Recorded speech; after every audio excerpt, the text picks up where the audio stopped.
যোৱা 4খন বাজেটৰ পৰা আমি ধাৰণা কৰিব পাৰোঁ যে এখন উত্তম বাজেট হ'ব।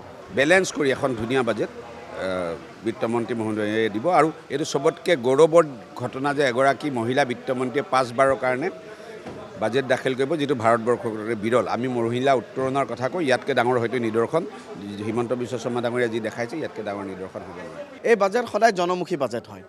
এই বাজেটে যুৱ প্ৰজন্মৰ পৰা আৰম্ভ কৰি মহিলাকে আৰম্ভ কৰি পেলাই উদ্যোগীকৰণৰ পৰা আৰম্ভ কৰি বিজ্ঞানৰ পৰা আৰম্ভ কৰি পেলাই সকলো দিশ সামৰি লয়।